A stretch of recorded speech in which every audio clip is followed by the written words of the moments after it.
Welcome into a special edition of Target Score. It was supposed to be a lot more people, but just Bonomi and I on a late night little fireside chat about some light news that came out that no one has any opinions on whatsoever. Welcome everybody coming in. If you're not already, thanks for the likes in advance. Like the video. The ticker. Like this, subscribe, have the notifications on. Good to have you all aboard at Target Score Pod. Oh, I always mess up the music. I like it. Play it twice. Okay, let's play it twice. Target Score Podcast, Target Score Pod on Instagram, Joey Slattery TV, at Matt Bonomi on Instagram. Yeah, we have some reactions. CEBL Awards were announced today. And, well, let's just get right into it, Matt. With your initial thoughts, if you want to break some news here with the banner. I just got the, yep. All right, just got a text from Tyler Mazaru. Chris Wiggins was actually the 2026 Fraud of the Year. Chris, thanks for not coming out. I stayed up late. For those folks that don't understand, I'm located on the East Coast. Joey, you're on the East Coast. You're not in Atlantic time. Okay, well, I'm Eastern Standard Time. It's actually Eastern Daylight Time. Balsera's awake right now. He just texted me saying, "LOL, the ticker." Chris Wiggins is on the West Coast. Chris Wiggins orchestrated this whole thing to make sure that he was awake and he didn't have to tuck himself into bed early and whatever. Well, here we are now. Chris Wiggins is nowhere to be found. And as Tyler just texted me a minute ago, just getting confirmation one more time. Yeah, it's the Fraud of the Year. Yeah, Fraud of the Year, 2026 Fraud of the Year. So congrats, Wiggins. I'm sure you'll go back-to-back next year. Just wanted to get that one out of the way. And you know what? Actually, I'm going to leave that up for a couple more minutes, Joey, if that's cool with you. What's that? I'm going to leave that banner up for a couple more minutes. Go I want for it. Chris to come in here and see that. Sorry, there we go. low and we get 30 we get 30 minutes notice. I'm not complaining about a late start. And then before somebody badmouths Wiggins. Well, it's already happened. Wiggins has been badmouth. Cannonball Chris. He might pop in. He does get, we will say this about Cannonball Chris. He does get FOMO. So I feel like there might be a FOMO aspect of this. But he told us that he has family over, but he told us this after we had already scheduled this. I'm falling asleep on my couch because now that the season's over, my body's just shutting down. And I woke up in the nick of time for this. And yeah, I wake up to the text that apparently Chris won't be here. But nonetheless, let's get right into it. Let's bring up what we've got here. So here are your CEBL Award winners. Before we get into the breaking down and the reaction, I'm just going to leave that up. I'm actually going to leave that one. I'm not going to touch it anymore. I swear to God, I'm going to leave it up. What? That chapped me, dude. That chapped me a lot right now. I'm chapped. I shouldn't give you control of this stuff, man. No, you shouldn't give me anything. Chris Wiggins shouldn't give me any ammo either. All right, let's get through this. Let's start with your favorite award, the Fox 40 Officiating Recognition Award. You couldn't talk enough about this guy, Mike Thompson. Mike Thompson, like day in and day out, just works his tail off to make all of this possible for us here at the CEBL. And Joey, I think this award is like, I know it's on the on the bottom of the screen. I think it should be on the top of the screen. I just have one question for you. Who's Mike Thompson? He is the 2026 Fox 40 Officiating Recognition Award winner. Well, hey man, let's be fair. The poor officials take enough guff. They get a little bit of spotlight. One guy who dedicates himself to this in the summers, and first thing you do is smash him. No, I think it's nice. You know what? Again, congrats to Mike Thompson. I don't know who that is, but I just think it's hilarious that we have all these player and coach awards. And like how about like team of the year or something? Like, I don't know what, like, I don't know. Like, anybody watching the CEBL does not know who Mike Thompson is. Again, congrats to Mike Thompson, but I mean, you might as well just give that award to Scarborough or something. I don't know. Like, I just think it's funny. I think the placement of it's funny. That's the only thing I mean. Congratulations, Mike. I don't mean to disrespect you, but Mike. That was not supposed to take that much time. No. Let's see if we can get this in before. No, we're not going to be able to say before the 5-minute mark, but that's already gone. No. So clutch player of the year, Miles Powell, Scarborough Shooting Stars. No surprises there because now the way that is picked, it's the player with the most target score winners. Developmental player of the year, Easton Tim from the Saskatchewan Mamba. the CDIC, I love how that one has the net. CDIC Defensive Player of the Year is Kellen Tynes from Scarborough. No surprises. There could be debate there, but not crazy. Sixth Man of the Year, Frank Mitchell, Scarborough Shooting Stars. I don't know if you're starting to notice the trend here. Sixth Man of the Year is Frank Mitchell. Yeah. And then Coach of the Year is Tyrell Vernon, Scarborough Shooting Stars. Canadian Player of the Year, Tyrese Samuel, Vancouver Bandits. And the Most Valuable Player, Miles Powell, Scarborough Shooting Stars. Do you want to just rip the Band-Aid off and go right into MVP here? Yeah, let's do that. I mean, I think there's no healing needed here. I think you just got to rip it. Yeah. I'm going to go ahead and say Miles Powell had a great season. He definitely got my second vote on the MVP voting. I thought Teddy was the true MVP this year. It's safe to say, and I want to let you talk about it because I am in Winnipeg. I see Teddy play more than anybody. I don't think it's a biased decision. I think the numbers speak to themselves. We'll get to that in just a second. But I thought Miles Powell, not to say he's not deserving, I'm a little shocked that he beat Teddy Allen for the Most Valuable Player in 2026. See, this is a good thing, right? Like, you had a front row seat to watch Teddy all season. I had a front row seat in the East to watch Miles all season. And I will say this before I make comment on this. This has nothing to do with anything that happened in the game against Brampton. I mean, I think anybody who factored the scuffle into this MVP award doesn't deserve a vote. I mean, that's, again, my opinion. I think it needs to be solely based on his performance and his play. This to me is insane that this just happened. I mean, Miles Powell, again, is a perennial player in this league. He knows how to score the ball. He helped this team get to 20 wins in the record season and this and that and yada yada. But Joey, simply put, his numbers just weren't as good as Teddy's. Like, you could just take it off of numbers. It doesn't have to be off clutch shots and this and that. Like, Miles, great. He gets the clutch player of the year. He gets this 9 target score winners or whatever the heck it was, or 9 or 10. He gets that award. Yeah. But straight stats, like, if you sat people down that don't know basketball and said, hey, these are 2 guys that are going head to head for an award for the best player in the league, who would you take? I think most of them would probably look at the numbers and just say, hey, yeah, this is the guy. And it's Teddy. And again, it has nothing to do with the 54-point game or this and that or whatever. But Teddy was the leader for this Winnipeg team. And that's at least how we see it in the East, right? Like, we don't watch every Winnipeg game. We see the highlights. We see this.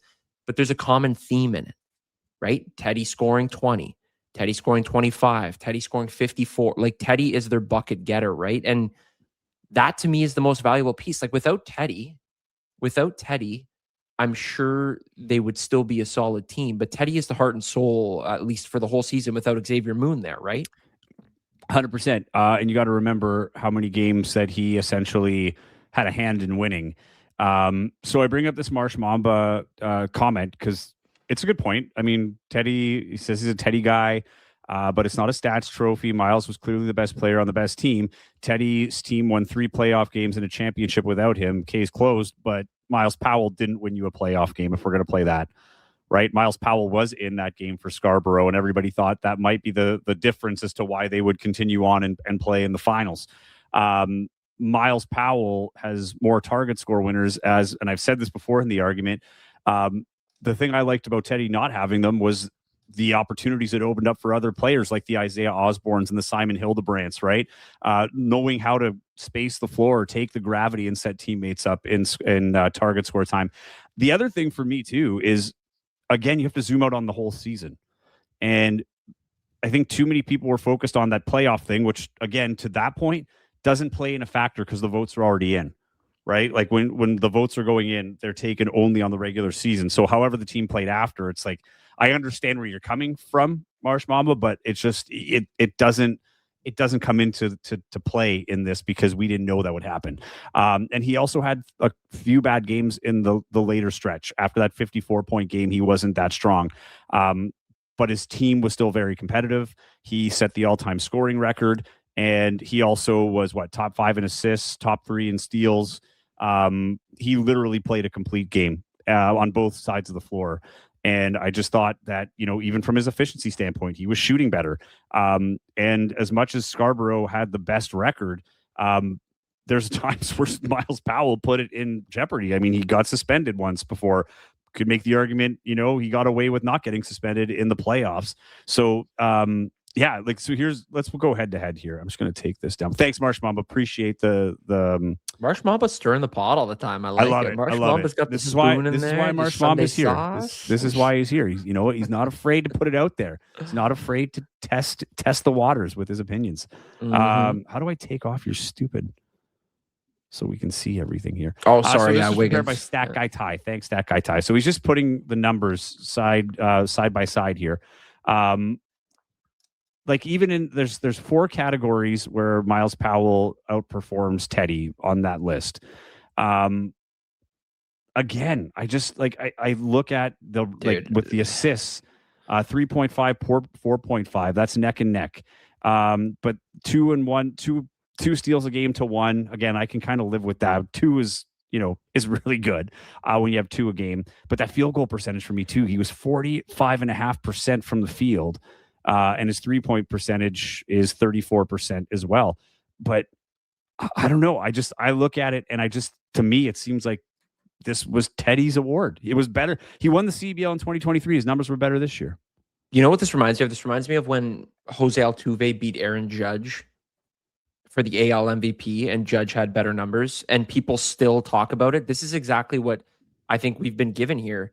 I think we're still going to be talking about this. And the thing that I don't like straight up, just before I get into this next point, because I'm going to go off here in a sec, the fact that Teddy almost shot 10% better than him from the field, to me, is also another thing. And there was a comment in here a minute ago. I don't know if it was Flexo or someone just said Teddy slumped at the end of the season. Well, Teddy slumped and he still had better numbers. And the other thing, legit, yeah, sorry. It just makes no sense. The other thing too that bothers me is if you watch Miles Powell play, Miles Powell scores. I just called him a perennial scorer a minute ago. He can score the basketball. He's impressive to watch. He's an NBA experienced guy, but he shoots so much. And in my mind, I'm thinking if you're taking 25 shots a game, so does Teddy, but Teddy shoots at a better clip. So it's one of those things where it's almost a weird kind of argument where if it's if he shoots so much, then he's going to score. Well, in Teddy's case, he shoots a lot and he does score. Yeah. And you're looking at 5 whole points. I think it was 5 points plus for Teddy over Miles. But this is the thing that bothers me about this award. Last year, Mitch Creek, obviously, as you can see right there, was the 2025 winner. 2024, there was some controversy over Tajay Moore, and some people thought that he shouldn't have won and this and that. There's always going to be opinion, but there's a little more beef that year. Last year, there was beef because people thought Shawnice should have won. And there was a lot of talk about that. It almost seems like there have been more unhappy people than happy people. And this year is going to be another one of those situations where it almost takes a shot at the legitimacy of the award.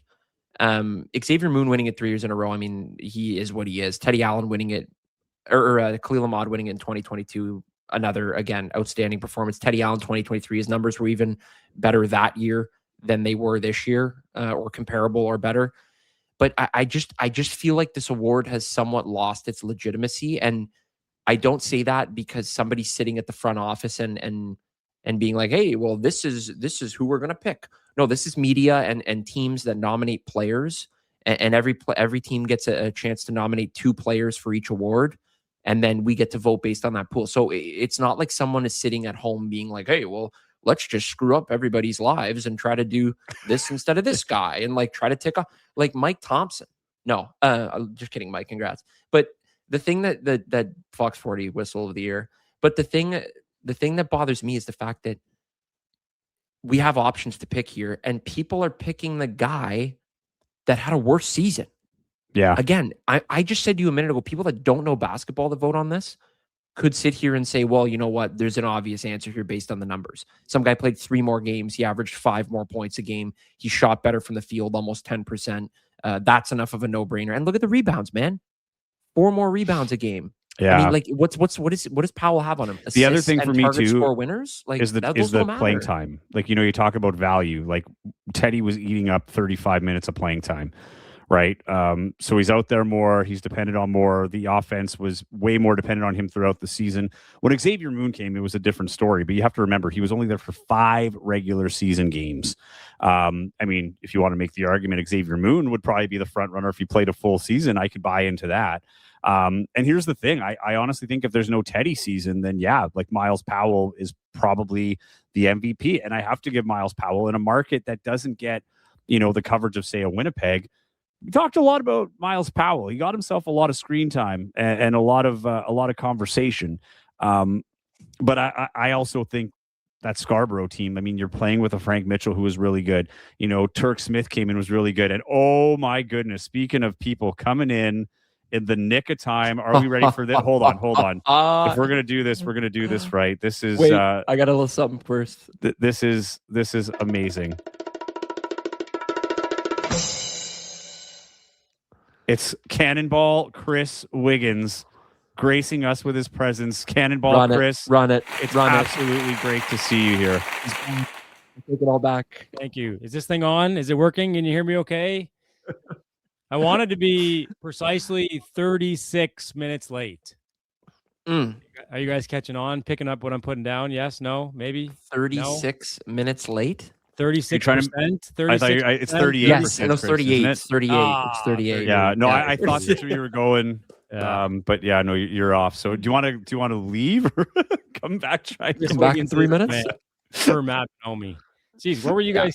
Cinnamon Bun Chris? I'm just looking at the comments here. Like, what did I miss? Don't read the comments. Everything we said about you was positive. I never said anything bad about you. I'm sure. Okay. Did you see the breaking news? The breaking news thing on the top? Yes, here? I see that. Yeah. Who's controlling that? Is that Bonomi or is that you? Think?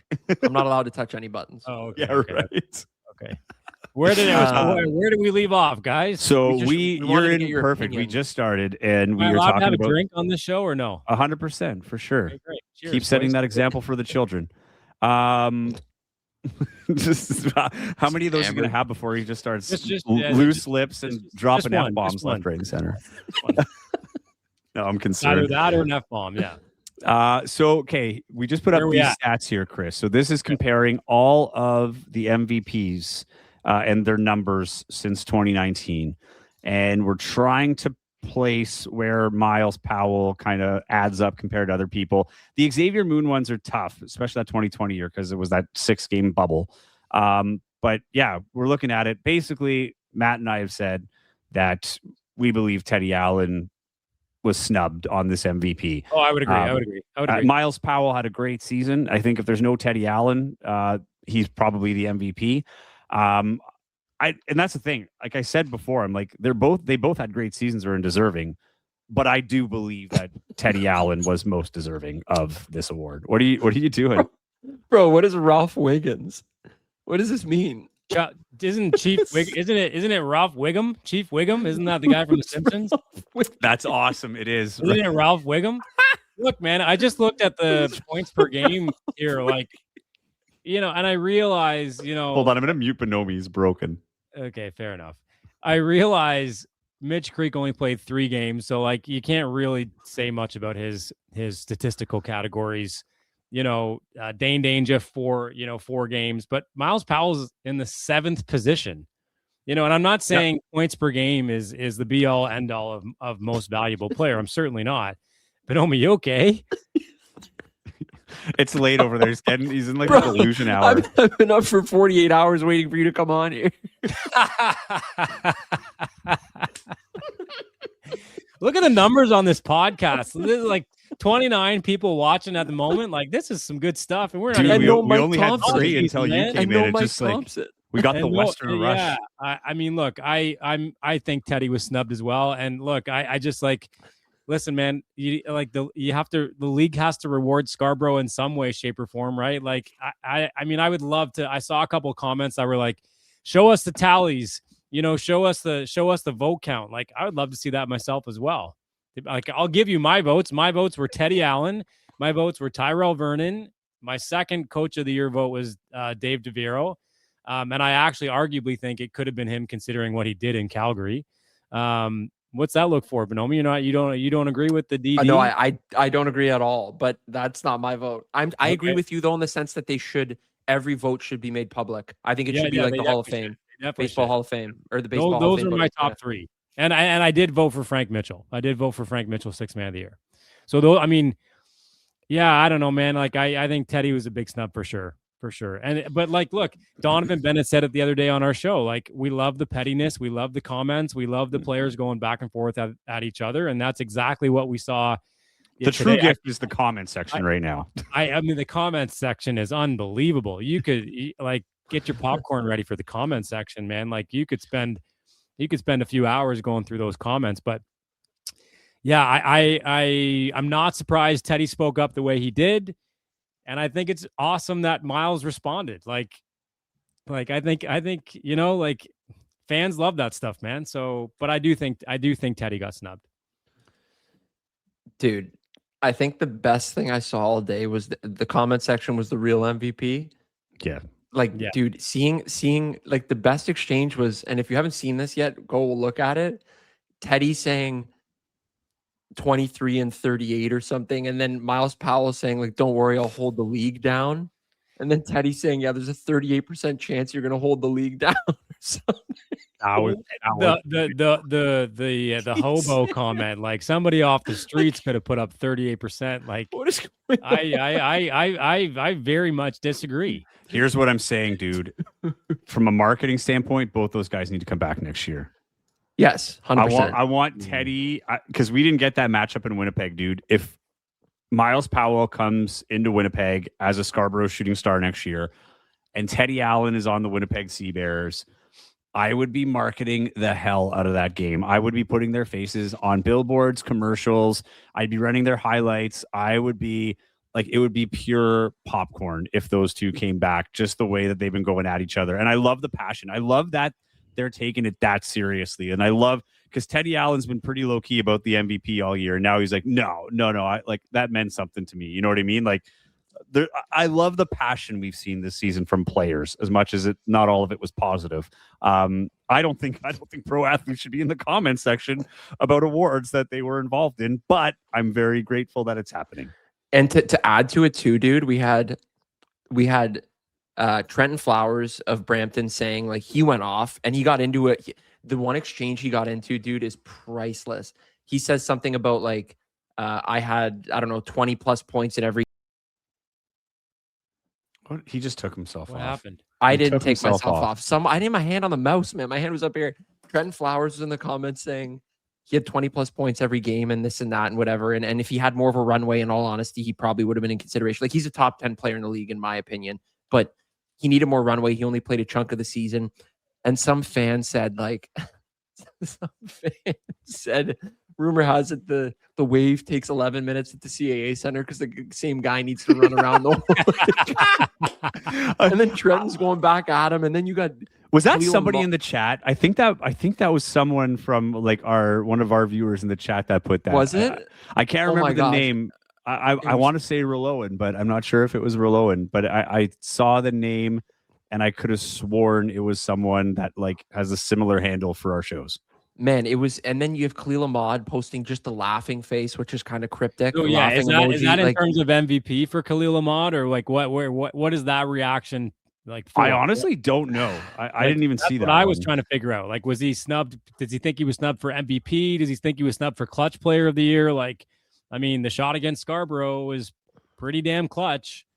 Like, you know, well, he's won the most, Khalil Ahmad. But let's be fair. Khalil Ahmad. You know, he's very much a competitive guy, but this was not his year for MVP. I don't think anybody was sitting here thinking, no, Khalil Ahmad getting Niagara like barely into the playoffs is our guy. Like, it was very much a 2-horse race. I've already said it on past episodes, but my votes for MVP were Teddy 1, Miles 2, TDM 3. Exactly mine. Great minds think alike, Chris Wiggins. Yeah. Smart and handsome. Lucky you. Exactly mine. What did I have? I had Teddy, Miles, and Javonte Smart. And Javonte Smart was like right there for me. For that too. Totally. Yeah. And even for TDM, it's like I knew he wasn't going to get MVP votes. That was just my way of saying like he deserves at least a vote for the season that he had and what he was able to, you know, all the arguments against Teddy. Well, then you have to make an argument for TDM because when the season got towards the end, he only got stronger and willed that Saskatoon team to a 6-1 record into the playoffs. So then you can't just shut out TDM if you're going to make the argument that Teddy didn't deserve MVP because of the last 4 games. Do we have a screenshot of any of the comments? From Teddy and from no, let's see if I can pull them and up from here. Miles. I also Powell and don't buy. They are unbelievably good. I also don't buy Teddy saying he's not coming back. No, I agree. Yeah, that's I like agree. Mitch Creek saying. So next year, Teddy Allen's going to come back for 3 games. Like I don't know, man. Like that's how that trends. I said to Bonomi today, like it takes a certain person or a certain organization or a certain general manager to be like, let's bring Teddy in. Like we all know Teddy is a head case. So is Tajay Moore, right? Teddy's been like, yes, he's matured a little bit, but is he really that much mature than we've seen in the past few years? I mean, they're all going to say that in Winnipeg. Joey, you see it every, But here's the thing, night out. Has he matured yes. that much? Yes, like Okay, it is night and day. But the other thing too is like that doesn't play into my MVP votes. Like the only reason why I bring up the incidents with Miles Powell is because it affected the game and he got kicked out. Like, you know what I mean? Like the value he took away from himself. If you're the most valuable player on the team, you can't be taking yourself out of games because of like that kind of stupidity. And I feel like with Teddy Allen, like whatever happened off the floor, that has nothing to do with how he played on it. Like, I agree. For me, it's what happened on the floor. I agree. And I'd be saying this if this were someone on Vancouver or wherever. Like, there's a lot of players like Jalen House is a perfect example. Like, he had some things off the floor, but when he was on the floor early in the season, we had him in the MVP conversation because what he was doing was phenomenal, but he didn't stick around long enough.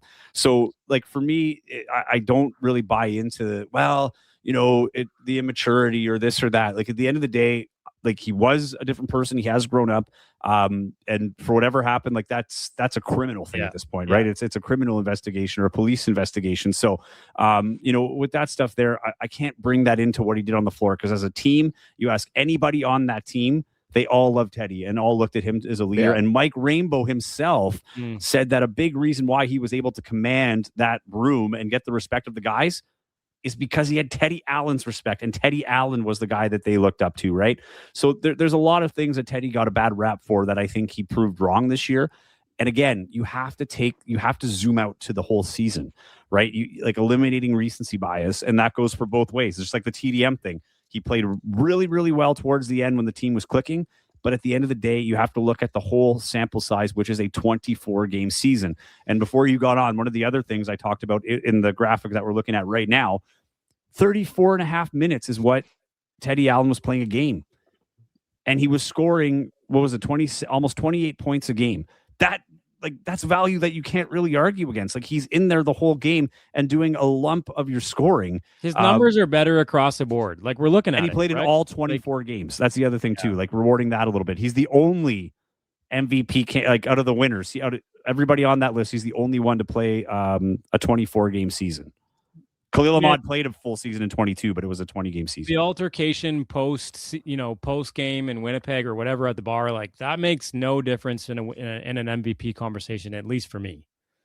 Like, it makes no difference. To your point, Joey, like whatever happens on the floor is what happens on the floor. Like, and this just looking at this comment here, like Mitch Creek said, if I was going to go to the, I said I was going to go to the bar with the boys for one beer, and I ended up going for 10. I mean, we all say things like that. And I said this earlier this season on this podcast and on the broadcast and to people around the league. Like, this is what happens when you're in the heat of the moment in a high intensity, high stakes game, playoffs last year, and you're a professional athlete. Like, you get heated, you get it, like we all, adrenaline's pumping, like you want to win and you're passionate about, you're passionate about your team, your teammates, winning, the city, what the fans, whatever. Like, you're going to speak your mind at that moment. And to be honest, like, I think Mitch had a case last year to some extent, right? Like, what a crazy situation last year. I love this comment too. It's also the emotion. I just want to, before you put that up, Chris, I just want to say real quick, apparently it's Phyllis's birthday.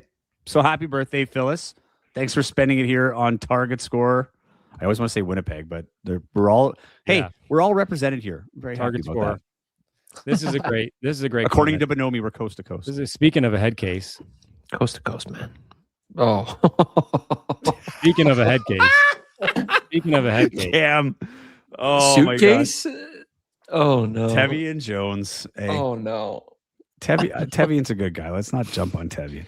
I was looking forward to funny. watching him in Brampton, and we saw him for one game, and then he got a technical and he got suspended. Did he play for all three of these podcasts? Did he play for Winnipeg at all this summer? He did? Yeah, not this summer. He played last summer. He's played on half of the teams. All right. With 2 stops in Saskatchewan, but technically one with the Rattlers, one with the Mamba. So chop that up as you want. The thing too, like Wiggins, I agree with you like very much in the sense that you can't base it off stuff that happens off the court. Like just before you hopped on here, that was the point we were making, or I was talking about, and Joey was just nodding as he was nodding off. But I think that makes you like. I think the problem with this is just not enough people watch all these games. Like Teddy is a headline player.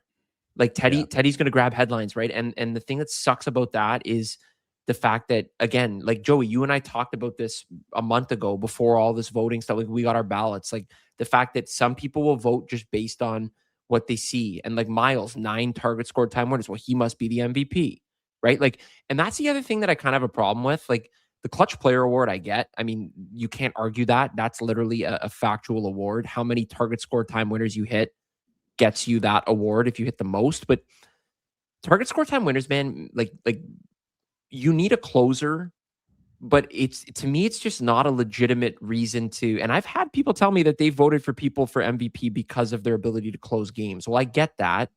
But if you're up 35 points and some guy has 10 target score time winners, like that means nothing to me. So I'll say this though. Miles Powell, to his credit, had led some comebacks in target score time, particularly early. So. Absolutely. I'm just more or less saying for the people that don't watch the games that will just go on the website and see 9 target score time winners and then just say that's your MVP because he was the most clutch guy. Like I agree. Yeah. It's like the Lakers thing, dude. Sasha Vujacic had 3 rings. You think that guy came off the bench once? That guy was getting coffees for Kobe, man. Like it's that kind of thing. And I'm not saying Miles Powell's that player, but I just think like I'm just trying to get into someone's head to find an angle as to how you would assume Powell had a better season than Allen. And I just don't see that. Like, I can't find the angle there. And again, like, dude, I can't speak for people in Scarborough, but I can guarantee you there were a couple people that probably woke up this morning and said, what? When this got announced in the afternoon, when they saw the post, probably a little stunned that this happened. And I can guarantee you the only person more stunned was Teddy. Clearly. I mean, he's in the comments saying as much, right? Can you argue that the clutch player of the year as well doesn't always have to be the amount of target score winners they hit? Like, no, I agree. You can be clutch without hitting target score winners, man. Like, it'd be nice to have a criteria for that. And I think that's the other thing is maybe it's just like clarifying the criteria for these awards. Like what does the league want prioritized when we're making this decision? The other thing I thought is maybe you don't get a vote for your own team. So I think that is a thing. Is that a thing? That would make sense if it's a thing. Well, no, it couldn't be because in my vote, I was able to vote Teddy Allen for MVP. So maybe it's one of those things where it's like, okay, well, the ballots go out to those players because it all X's out anyway. Like everybody would have like 3 votes missing. I'm not saying that is the best way. Like I would prefer to have the full, but if that's the case, it helps you take away the bias of who you might be voting for. Or maybe you do an East-West, like, who's your pick in the East, who's your pick in the West. Great point, Stat Guy Ty, for the clutch player. Maybe it is just the stats, because they do have access. Like we don't have it, but the stats guys have the access to like all of the target score, like just target score time analytics and statistics. So maybe it's that. But I think in general for these things, there needs to be more of a mandate of what are the things here, right? Like at least give a couple of concrete pillars of like, this is what we're looking for in the MVP. This is what we're looking for in the defensive player of the year. How much, do you, and then you make the choice. How much do you want to lay into stats? How much do you want to lay on the eye test? Because I think there's a mix of both. Like certain players I think are good. They might not pop on the stat sheet, but they have clutch or defensive abilities that are the main reason why a team is seeing success. Correct me if I'm wrong, but I believe you're wrong. Yeah, probably. I believe the NBA will show who landed what vote, like how many votes SGA got, right? How many do we not see that? No, I don't think there was. It's just MLB. Right. I think MLB does. I don't know if the NFL or whatever they do, but like, yeah, and like I'm honestly like it's not really a thing where I'm like, gotcha. Like I don't need to know who votes. I don't need to see like the score. Like I don't believe this in any way was shaded by the league that wanted Miles Powell. Let's say, no, I don't believe in that narrative. I don't need to see Joey Slattery's votes. I just need to see how many points they got. Yeah, and it would be interesting to see like how close was this, right? Like because I get the feeling this was right down the middle, and it might have come down to someone having one guy. Because I'm almost willing to bet every single voter had them at 1 and 2. But interchangeable on what number was which. And if you didn't, then you're not watching the CEBL. Like, and if you didn't have that, you were Trenton Flowers. That's the only other option. I love how he just like shoved himself into that conversation. I love that guy, man. I could watch that guy all day, man. He's just a 21-year-old kid that wants he should be on one of the first, second, or third team all CEBLs. Would you agree? 100%. Yeah. If there was a third team, he'd be the first guy on that team. Yeah. Owen says, hot take, but give the fans a vote. Fans should be attributed 30% of the vote or something like that. I don't hate it. But then you're going to get the numbers bored. The other day, right? Like Brampton posted that thing, 21,000 fans. Thanks for coming out this season. Winnipeg had 12,500 at their finals. Yeah. So like 50% of the league's slope. Yeah. 50% of the league's total fan base comes from one team. Yeah. Right? I think in that we have to like. There's a lot of Teddy love, but that's because like the Sea Bears are, I hate to say this, Matt, because they're your team and I hate this team, but they're kind of the Yankees of the CEBL in the sense of just Yankees fan, Bonomi? Yankees won 6-1 tonight, by the way, swept the Orioles first sweep since no one cares. June, July-ish. Anyway, sorry, 4 back of the Rays for the top of the AL East. Go ahead, though, let's get back on track here. 90% of our viewers are Winnipeg fans as well. But that's what I mean. Like Winnipeg's fan base is just so much bigger. So, you know, and of course, everybody would agree with that because then Teddy would have won. like that's, Scarborough is not going to rally the borough to get enough people to compete with that. But I just think the clarification. I think there needs to be a little bit more guidance in terms of what defines these awards. More often than not, like even last year, like it was Sean East and Mitch Creek, but it was Mitch Creek. Like, you know what I mean? Like, for sure. I feel like everybody was kind of like, no one was like, oh, Sean East got robbed, except for maybe Sean East and the Edmonton Stingers. But this one, we don't normally see it this tight. And I honestly think even like Winnipeg fans aside and bias aside, I still think people would have been like, oh yeah, that makes sense. Like Teddy and Miles, I can live with that. And there's just a lot of people that are like, whoa, like, how does this make sense? Like, not because I'm mad that Teddy didn't win. It's just I don't understand how he didn't win. Don't you remember the Greg Brown, Mitch Creek comments? After Mitch Creek won, Greg Brown was all over Greg Brown from Calgary was all over the MVP comments. Don't you remember that from last year? And like Corey Davis Jr. jumped in, like some other Bandits guys jumped in to Mitch's defense. And look, Mitch, I mean, I might be a little bit biased, but I think it sounded like you were with, in agreement with me, Joey, that Mitch Creek was definitely the MVP last year. But like, this isn't the first time players have jumped into some comments. Well, players are gonna defend their guys, whether it's on their team or not, right? Like we know it. There's guys that have dudes on other teams. Yeah, shout out Greg Brown for sure. But Nomi, I wanna hear your thoughts on my like you're not into my Dave DeViro vote. Like, I just think I love Dave. I know Dave pretty well from TMU. Shout out Aries Cully Bremner, my boy from McMaster that just went to TMU today, transferred. But I just think it's insane to win Coach of the Year if you don't make the playoffs. And again, that sounds really like a basic statement, but I don't know. I just tried to think in my mind, like when you were talking about that earlier today, Wiggins, I was like, you know what? It's a good story. I mean, I like Dave, and I think, don't get me wrong, I think it's really impressive what he did. Like he almost got them into the playoffs. And I mean, for me, that team had a bunch of stars, but their best player wasn't even playing. Evan Gilliard wasn't. And I don't know. It just seems to me like I've never seen a Coach of the Year that's never made the playoffs. Okay, that's my only kind of beef with it. Make the playoffs, would you go, okay, yeah, that's a solid vote? 100%. My first vote. Okay. 100%. If DeViro coached that team into the playoffs, DeVero would have got my Edmonton first or something. Yeah. And you were would've that got my close, first Wiggins. You were that I was close that to close.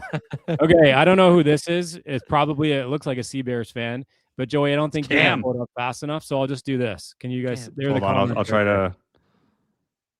Oh, it's backwards. That's No, it's okay. good. You're good. Teddy You're Bucket. good. No, you're good. In good hands. Don't worry. I'll hold it down. 100. A dude who averages 23 on 38.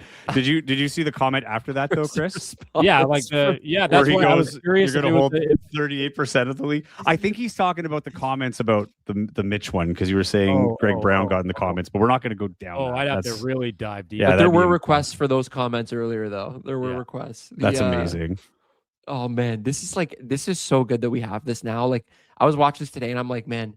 Just after everything finished on a high in Winnipeg and this record crowd and everything, and now you've got but players here's in the the league thing. duking it out like, on the keyboard. We'll see. Like, and for everybody who just joined in, thank you. You're watching the Target Score CBL Reactions episode. I'm Joey Slattery. We got Matt Bonomi and Chris Wiggins.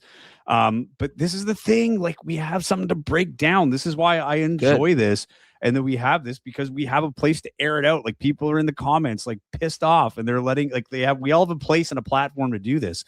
But I don't hate the thing I love about this is that people care. Like people are legitimately PO'd at this decision. And the league is going to eat it a little bit, even though they shouldn't. Again, the league just hands out the vote cards and we send it back. So this falls on individuals, both local and nationally. And this is what makes it fun. Everybody has a different idea of what it is.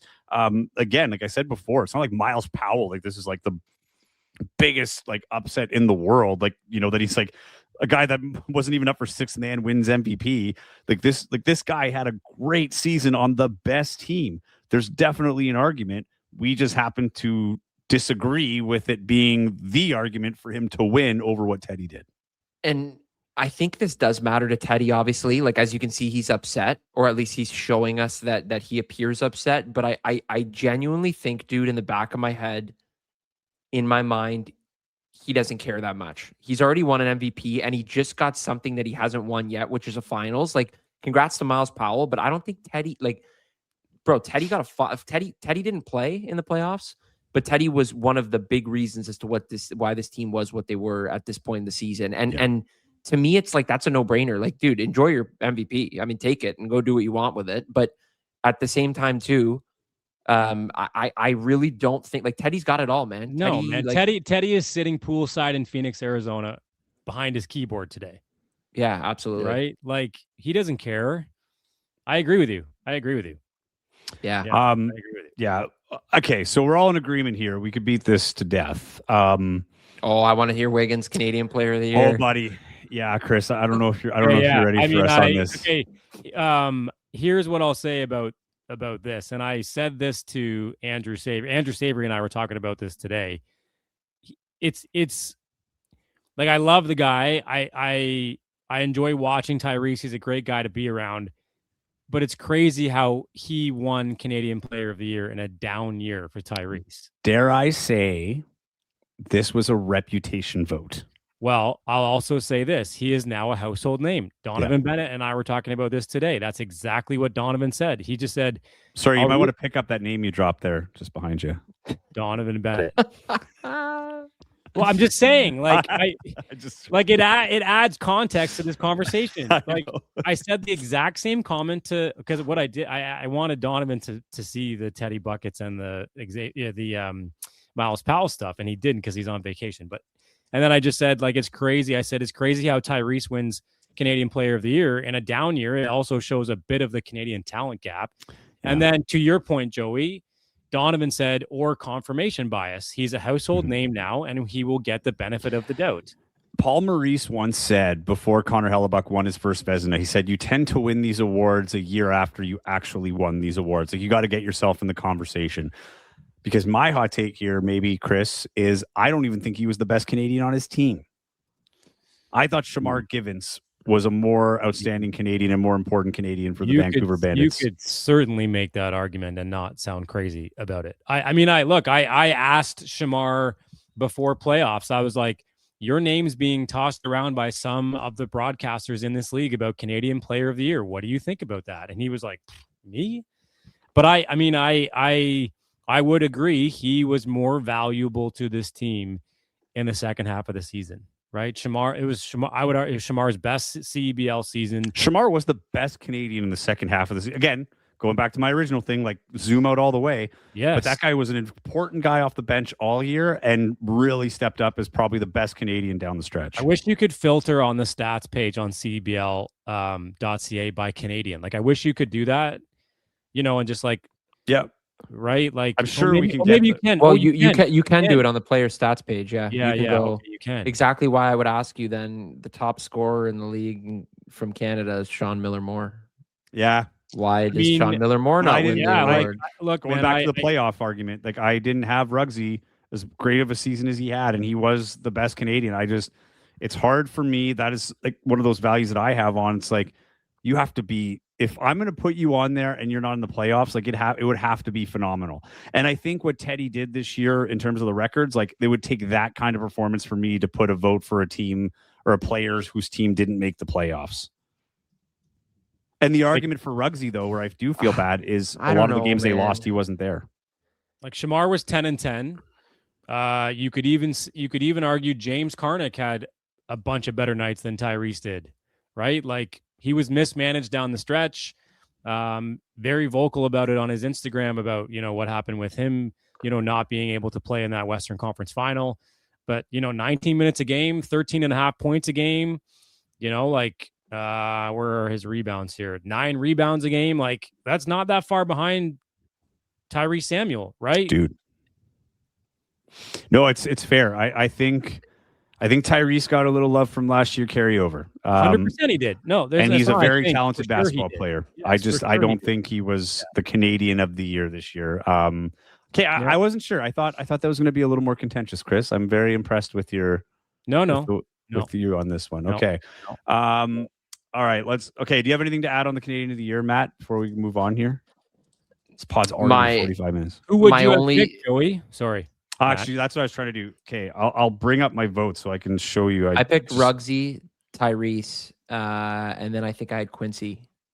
I believe mine was Tyrese, Ruggsy, and I can't think of the third one. But I don't even think I had Quincy actually. Who was my third one? I like Ruggsy, man. He's a great dude too. So like, that would be my legacy pick. That's like my legacy pick. Like at what that point? Would be a fair. Like, I mean, does the legacy conversation come into that pick too? Right? Like, I mean, if you speak about household names with Tyrese, don't you think Ruggsy Miller-Moore is a big like? I mean, I don't know. 100%. It can go either way, right? Right. So I had Shamar Givens. You Frank had Mitchell. All respect to you. Shamar Givens, Frank Mitchell, and Quincy Guerrier. I had Frank. And Quincy Guerrier is funny because it does kind of go against what I was saying earlier, but Montreal was right in the hunt until the end. And I think from an important standpoint, like Quincy Guerrier is the most important player on that team. So I had no problem putting him for a 1-point vote on that. But I still think he played better than Tyrese. Good for you, Shamar. That's awesome. I had Frank as my number one. Canadian Player of the Year? Yeah, I had Frank as my number one. Nice. Yeah. I like people, like every time we do one of these, I get comments on Instagram or whatever saying like, you don't like Scarborough. And I'm like, well, dude, I love Scarborough. Do I love everything about Scarborough? Being a Brampton guy, especially after what happened? No, probably not, because I'm a big fan of the team that I work for, do the games, but I love Frank Mitchell, man. I've said that multiple times in the broadcast. He's a character. See, he's into it. He's fun to watch. He's entertaining. He's just like a big kid. So unlike Baby Davis. And I'll say this, unlike exactly, Wiggins. It's like the opposite of Tyrese Samuel. It's almost like people didn't want to vote for him because they knew he was going to get sixth man. But at the end of the day, if you're the sixth man and the best Canadian, then vote for both. But I honestly thought Shamar Givens was the best Canadian, and maybe that was because I was zooming in too much in the second half. But I thought I was giving a lot of good looks to his sixth man stuff too, and coming off the bench. I mean, this is a guy, you want to talk about the confirmation bias or whatever. That was the first guy Kyle Julius targeted last year. Yeah. Right. To build his team, and how important he was for that exact fact that he's an egoless guy who can come off the bench, but can fill in the starter's role and interchange in between.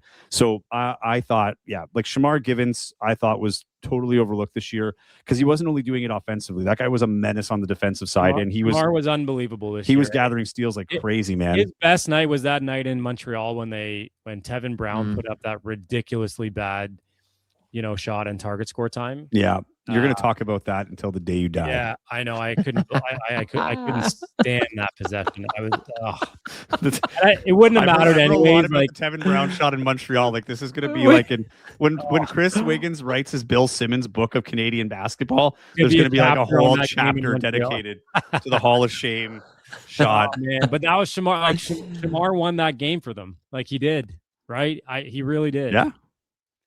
But I agree with you, and he hit some big shots and target score time too. Wiggins just going to turn around and just fire his fist right through that closet door behind him, whatever that is. Tevin Brown. Oh, Chris, man. It's true though. I remember we were going back and forth to text you and I, Chris. Yeah. My mom's sitting downstairs with the dog. I can't stay on here too much. Okay, sorry. Let's get through it, man. We don't want to keep. And also thank Mama Wiggins for us for allowing you to go upstairs and play with us. Also, before we continue, Wiggins, you mentioned Donovan Bennett. That was dope the other day. Just want to say that was a great talk. Yeah, with, dude, great pod with Don. Especially Donovan, dude. Donovan. I kind of hijacked the idea from Joey because like Donovan really asked Joey about being on Joey's podcast, and I was like, okay, great, we've got one more episode left. I'll get him on mine. So I apologize, Joey. To be fair, I was like, I was like, hey, Donovan, like. You're going to come on mine, right? He's like, with all due respect, Joey, bleep off. I want to be with Chris Wiggins. I want to go on the Real Deal show. He's only human. He's only human. Yeah, no, thank you. I'm glad. It was really cool. And like, I'm glad that he asked us the questions because he asked us the questions that I was a little too like, not sure if I should ask him the questions because, like CBC, CEBL, I didn't want to get him in trouble. Like, didn't want to put him on the spot without him knowing the questions were coming. But like, those questions were the ones that needed to be asked, and the journalist in him came out. So yeah, no, it was a great call. It was a great chat. He was and if you guys haven't seen it, it's on. If you go on the YouTube page, go to the Vancouver playlist on the weekly show.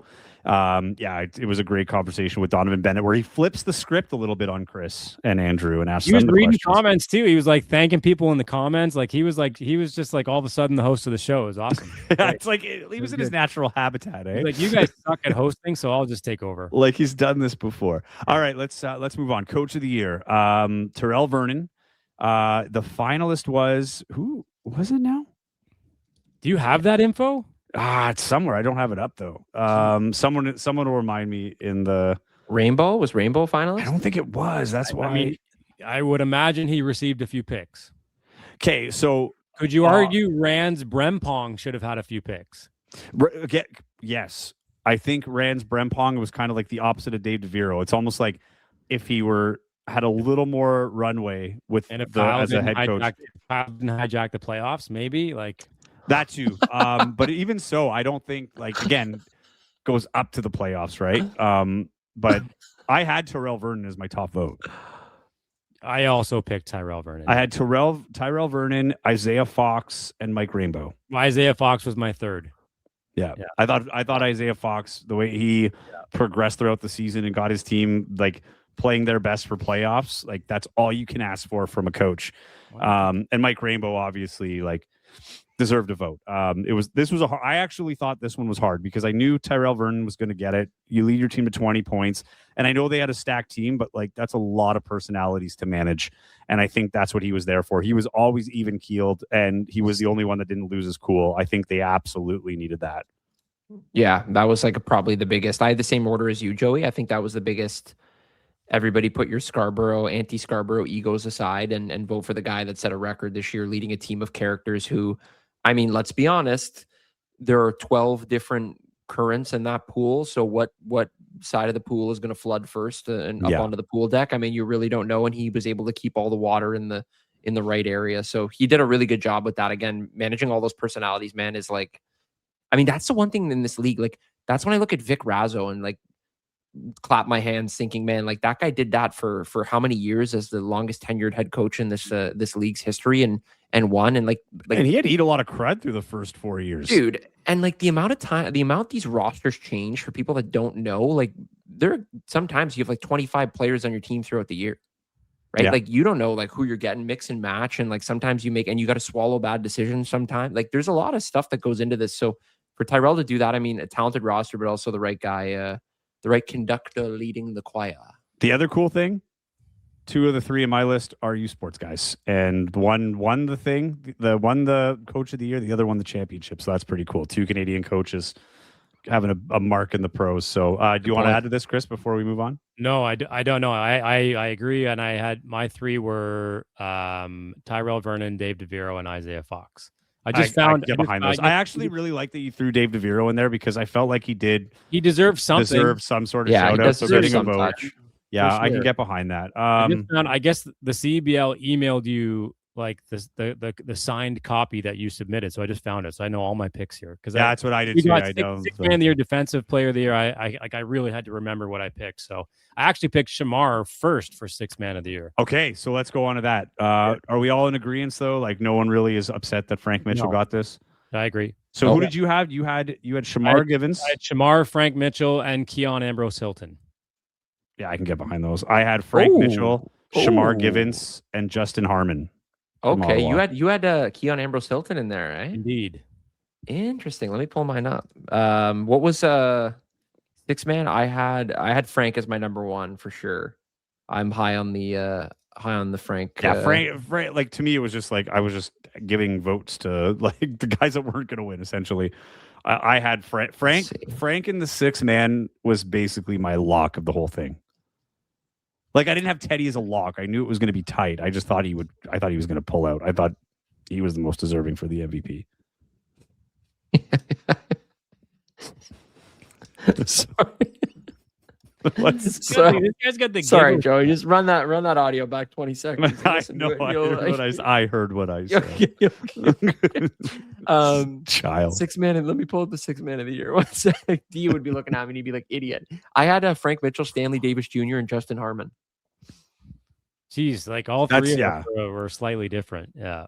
Yeah, and Stanley Davis Jr. I thought was fine too. That was another one, but again, it was like Frank Mitchell and the rest. You could basically pick whatever too. No one was coming close. Exactly. Yeah, I'm willing to bet that he was number 1. Okay, defensive player of the year, Kellen Tynes from the Scarborough Shooting Stars. Yep, not on my vote card at all. Oh, no, okay. Who did you have? I had Bediako, Jeremiah Tillman, and Alex Fudge. Okay, all fair. I had Alex Fudge, Kellen Tynes, Jaden Bediako.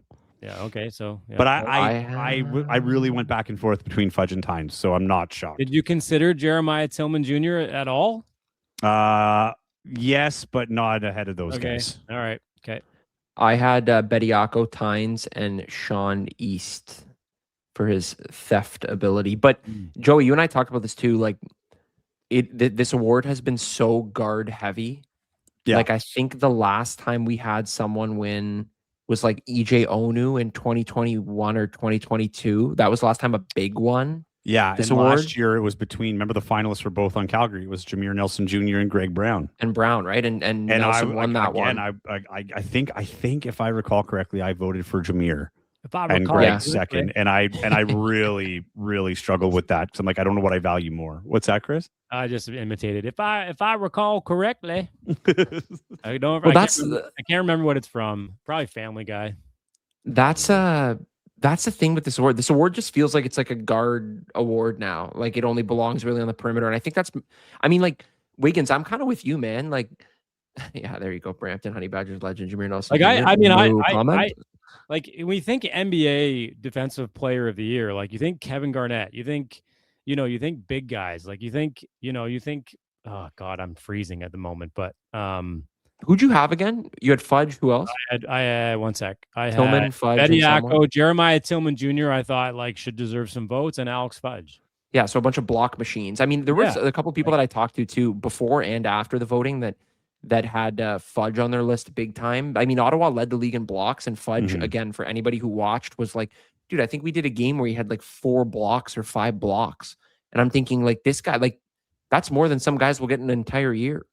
and he's doing it in a single game, right? Like he had like 3 or 4 blocks a game for like a stretch of like 5 games. And I don't have the stats in front of me, but I like Tynes had a mix of both steals and blocks. I thought he was a very versatile defender, and that's he's a small guy too. Yeah. The night for me that Jeremiah Tillman deserved a vote was the night he had career highs. Joey, 6 blocks. Yes, I forget who they played, but he had 6 blocks. He had career highs in points, rebounds, blocks. That might have been against Ottawa, actually. Yeah. Like that was this again? That Jeremiah Tillman Jr. One night late in the year, he had career highs in points, assists, blocks, and steals in one night. And that was the night I was like, that guy's getting a vote from me. Yeah, that was. It's funny because I was trying not to lean into that for like too much because I was like, like that's where I was like, don't get sucked in because it was a phenomenal. Like I would say, defensive performance of the year. If we had to come down to one game, it would be that game and that man for sure.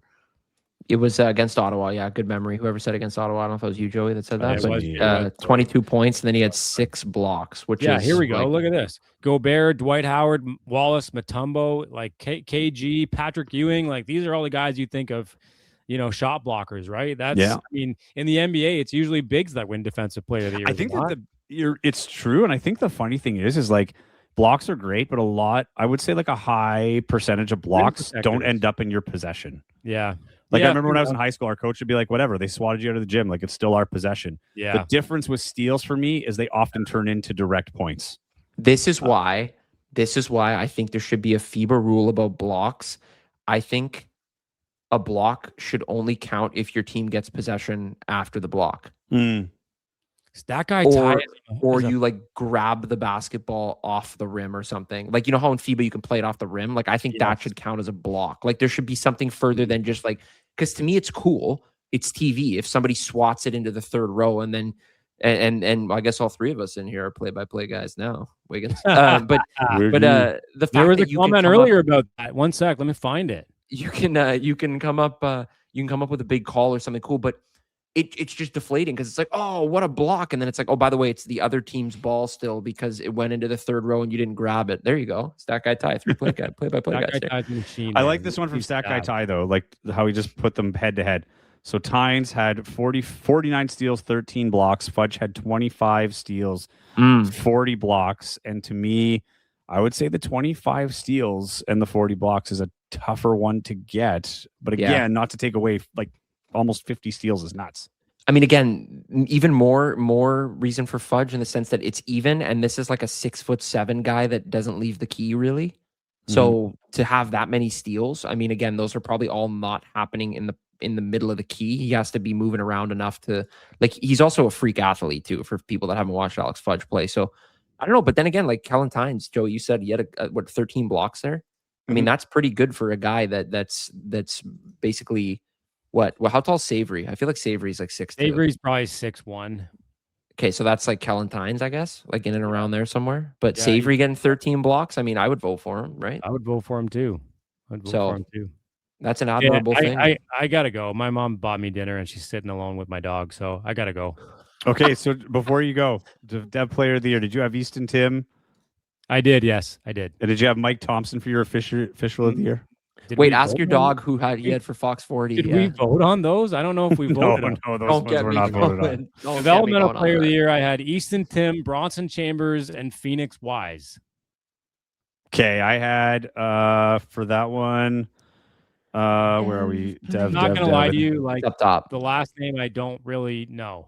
Like I had Easton Tim, Muhammad Mahadi, and Ayub Nurhussein. Ayub Nurhussein. Ontario Tech's finest. Category. Sask just rolled that category.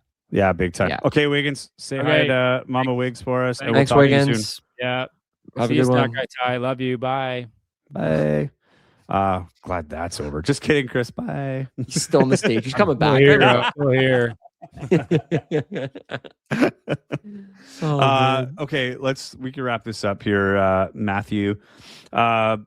Easton Tim, I thought, it's funny because my eye test, I was like, because Easton Tim didn't play here at least one of the games in Winnipeg, and I thought Mahadi, like, I forgot he was a U Sports guy when he was playing, because he was playing so consistently in the rotation for Saskatoon.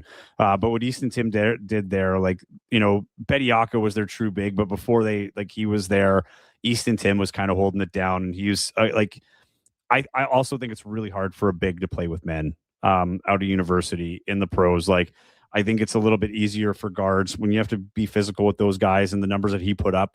I thought it was admirable. So I would have been shocked if he didn't win it this year. That's like Jordan Chuente. Like, we watched Chuente. He was a U Sports guy when the draft still existed in this league. Came from Brock, and then he went to Niagara, and he's been with Niagara ever since. And this was his breakout year.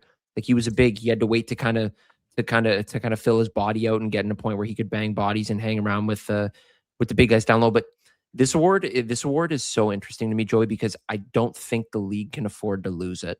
And I say that because every year we vote on it, it gets harder and harder and harder to pick guys because they just don't play. And that's no disrespect to Easton Tim, because for Saskatchewan to get, or for the Saskatoon Mamba to get two players in the top three there, or at least nominated. Well, they were top two, right? It was Tim and the two Mamba guys and Mahadi, yeah. And like, so that to me is good, but just play the guys. Like, this award to me was so fun to vote for back in the day when you had Canadian guys coming out of U Sports and actually playing. Yeah. And you Simon can't Hildebrand, David Walker, like, Diego Mafia. Exactly. Like, you cannot lose that. And that should be a cry to this is the cry to the league to please continue to pick Canadian talent, because you cannot lose this award, because that's the day that you basically wave the flag and say, well, we have no young Canadian talent here that we can put in this league, and it is what it is. And that's the thing that traps me a lot. Like, we had this conversation on the post-game finals the other day too. Like, there needs to be more of a hunt for Canadian talent in this league. Like, this cannot just be bring in as many. And again, the American players or imports are great, but it cannot just cater to a certain group of people. I mean, and I say that sounds contradictory because I'm saying cater to Canadians, but as Donovan said with Wiggins the other day, this is literally the Canadian Elite Basketball League. And I just feel like, in a way, some of that stuff has teetered off to the point where I'm expecting in the coming years that they're going to get rid of the rule. Like, there's going to be no... It's a dangerous slope, because here's the thing. Like, Winnipeg has had 2 pro basketball teams before this, and the league's folded. Right? There was no Canadian contingent. They were playing against American teams, and it just didn't draw like the Sea Bears do. And I think a big part of that is because you see local faces, you see them contributing, like a Simon Hildebrand, which is like the, peak of what that could be. But also they're playing teams that they know, and cities that already have rivalries, like the Saskatoons. I don't have to look on a map where Calgary is, or Edmonton, or Saskatoon, right? But like, man, like the Gold Eyes, for instance, I love the Gold Eyes. There's like 3 teams I have no idea where they're from.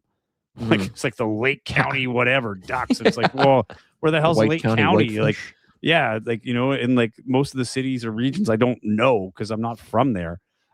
So I think, I agree with you. And honestly, like, the U Sports level's only getting higher. I think the problem is it's because more guys like Simon are happening. They start in U Sports and then they jump over to NCAA and they're no longer eligible. And I know that was something the league was trying to do. They can partner with the NCAA in some way where it's like, hey, let's let our best Canadian college guys come here and play with the pros. But there's a lot of very strict rules when it comes to that with the NCAA and playing pro and eligibility and things like that. So I'm okay with it being U Sports guys, but it is going to be harder to find those guys, and you might only get them for year 1 or 2, because I think the value of them getting this opportunity is getting those NCAA looks as well.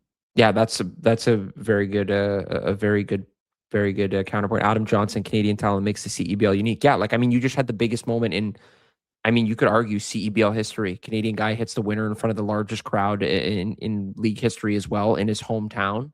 And that's a former U Sports Developmental Player of the Year. Like, I just look for little things. And again, there's so many positives that we've celebrated on this podcast throughout the year, but you also, again, pay attention to both sides, right? And when I see something diminishing or something that is slowly kind of losing its glare, then or shine, then I say, well, why is that happening, right? And in this case, that Developmental Player of the Year award, like, again, I think most people would probably tell you it was very hard to vote for that award, not because it's hard to pick someone that wins, but because it's hard to find 5 guys that are getting enough minutes in order to earn a spot on your ballot, or however many you may vote for, right? And that's one of those things that it's just, I don't know. I really want that. Like, I'm happy that award is still on there, and that's one of the things that they haven't gotten rid of, or that hasn't been changed, I should say.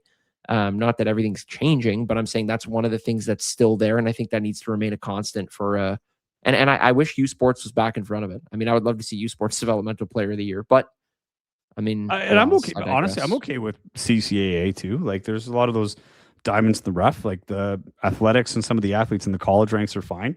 I think it'll naturally be U Sports. It's just, a lot more. I think the talent level, generally speaking, is a lot more.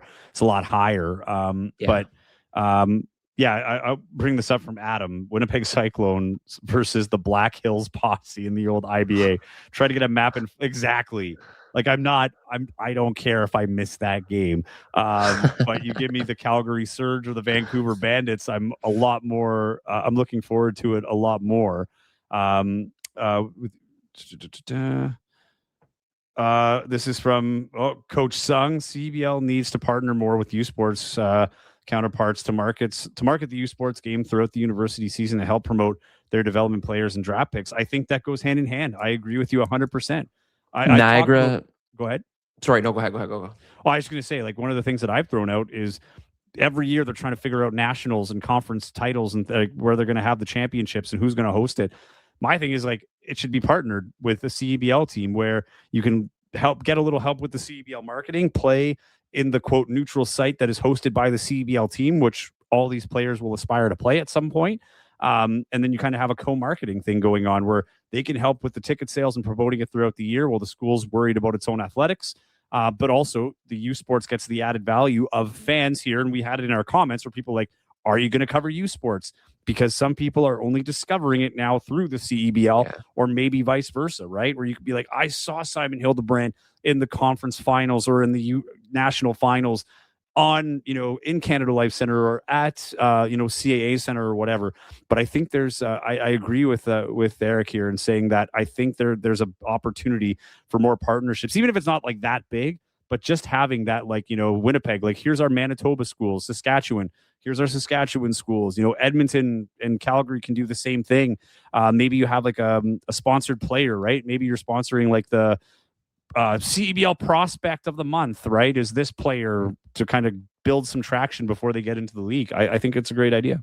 One of the best things that the Brock Badgers did back when I used to do those games was Niagara River Lions night. So they would have the River Lions players come out, the River Lions dance crew would be there. It was like a whole thing that Michelle Biscup and that excellent front office put together.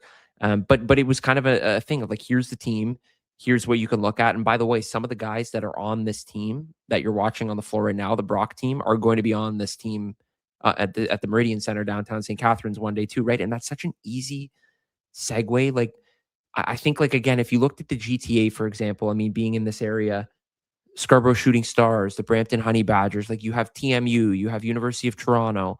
There are options for, like, you have Mohawk College, Sheridan, like, powerhouse programs here, right? Like, there are so many options for this. And again, I of course selfishly would love U Sports guys to come onto the scene and drop 30 points a game and be the Simon Hildebrands of the world. But the reality is that's not the case, and it may take some more massaging, like Jordan Chuente, like I mentioned a minute ago, about how he kind of broke into the league and cut his teeth and then earned his stripes. But there needs to be more of that. I mean, I feel like we're seeing too much of this one and done kind of thing, and we saw it in Brampton this year. Bronson Chambers, who got into the game late in the season, made his CEBL debut, and that guy worked his tail off, man, in practice every single day. And the shoot-arounds before the game, he was out there with Nate Sean Balamu East last 3 hours. year was that for Winnipeg, yeah, 100%. Right?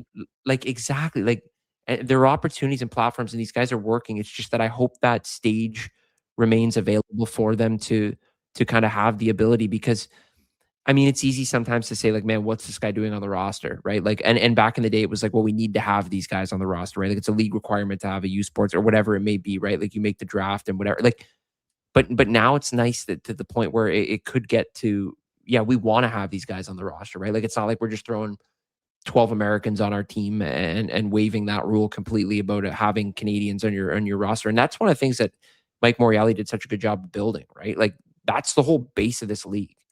And every time I see that award, the more and more I look at it, I'm like, This kills me. And that's also why I'm happy Canadian Player of the Year is still there too, right? Like Agreed. I don't want that to go anywhere either, but it just needs to pump. There needs to be a little more Canada. I mean, the same amount, but just little more would be nicer. And then, if you take out the Canadian rule, then the Canadian player will get watered down too, because then we're going to start talking about guys that are like just on the bench, right? They got 7 minutes of playing time, therefore he's the best Canadian. No, I agree with you on that. But I think you have a very strong argument with the dev player, and I think, and correct me if I'm wrong, people in the chat, but I think the CEBL's also brought a lot more attention to university basketball as well, right, on the weekends. Like, I'm seeing more people out at Bison's games, especially when Simon was still playing there. You're seeing more people come out to downtown Winnipeg for a cheap night watching great basketball. Like, even today, the Winnipeg Westmen were playing the University of South Dakota Thursday at 1:00, and they probably had like 50 to whatever, somewhere in the 50 to 100 range, maybe a little, not that much. Stat guy Ty would know, he was there. But they had people showing up on a 1:00 in the afternoon game, both Tuesday and Thursday this week for an exhibition. So I do think there's value in here, and I think we're sleeping on the U Sports, and that'd be a whole other episode because I get right into that, but we'll hold that for another day. Clutch Player of the Year, Miles Powell. No one had a say in that anyway, so it is what it is. And Fox 40 Officiating Recognition Award. Look, Matt's number one guy, Mike Thompson. I was a little shocked that Perry Stothard didn't get a nod. If that happened, that was the coach or the ref that Mike Rainbow called out in a post game. So I think there might have been riots if he won that and Teddy didn't get MVP in Winnipeg. Oh my god! Oh my god! I don't think. You know what I can tell you who was not on the ballot? That guy. Yeah, for sure. And I was shocked left him off the ballot. Everyone in the greater Winnipeg area. Dude, it was fun. I remember he was not in the finals, in the CEBL finals. But he was in the West final. And I thought if Winnipeg loses this game and it comes down to a call from that guy, like, I don't know if he'll ever be allowed in Manitoba again. Dude, that's the last place I would ever want to botch a call. I mean, again, with a full Canada Life Center, like you botch that call in I don't know, in the game up in the, where was it? The Yukon? Game up in the Yukon where no one even knows who you are, then it is what it is. You can live with it. But the fact that you're botching it in front of the biggest fan base in the league and you don't, I mean, oh my gosh, I was kind of hoping Fox 40, I was like, maybe they'll get this guy through and we can have something to talk about here. But Mike Thompson, my guy, I've received a couple messages about him. Apparently he's a stand-up guy. So I will take your hand through screen, Mike. See, that's why you've never heard of him. He's a great ref. Never becomes the story. That's exactly what. Well, it's like Joe Rasso says all the time, man. Joe says there's always two refs on the court. The one that makes the wrong calls, not you, Mike, but Joe as well. And Joe said, as a coach, you never make the wrong call. So yeah, 100%. Perfect ref. That 100%. was a terrible thing to say there. That made no sense, but to me, it made sense. I heard Joe saying in the back of my head, I'm like, yep. This makes sense. It's so funny. Oh man, just all awful. Right. Man, we've been going at this for a while here. Yeah, it's 6 thanks a.m. everybody on the East for Coast tuning right in. now. This was a ton of fun. If you just tuned in, catch the replay. We really got into it at the top with the MVPs, and we tried to get the rest of it in a timely fashion. But hey, it is what it is. I love the passion. Thanks to everybody in the chat. Again, you guys were awesome. A lot of people pissed about Teddy not getting it. Totally understand. I think a lot of people are there. What's the whole? I just need to bring this up because this was on before. So for those, that's Andrea, and she was at our live show at Monday's Cafe, and we almost didn't have power because I didn't have an extension cord, but she saved the day, but also made Taylor Allen go get an extension cord for fun. So that was fun that we were all in on that. Thanks, Eric. Appreciate you, man. Love doing this and love the support. If you haven't already, like this episode, subscribe to the channel, and have those notifications on. Both Brampton and Winnipeg have one more episode left. In Winnipeg, we're trying to get a live show. Don't know where yet. Going to try somewhere new. So let us know if you'd be into that. And we would have a little fan appreciation night, if you will, somewhere in Winnipeg. Brampton going to be doing theirs next week too. Might have a special guest. We will have to wait and see. But yeah, follow me at Joey Slattery TV on Instagram, at Matt Bonomi on Instagram to follow him. We always love getting in the DMs and talking some hoops. So yeah, appreciate you guys making the time here tonight. I hope everybody has a great night. Yes, I didn't win. What it is.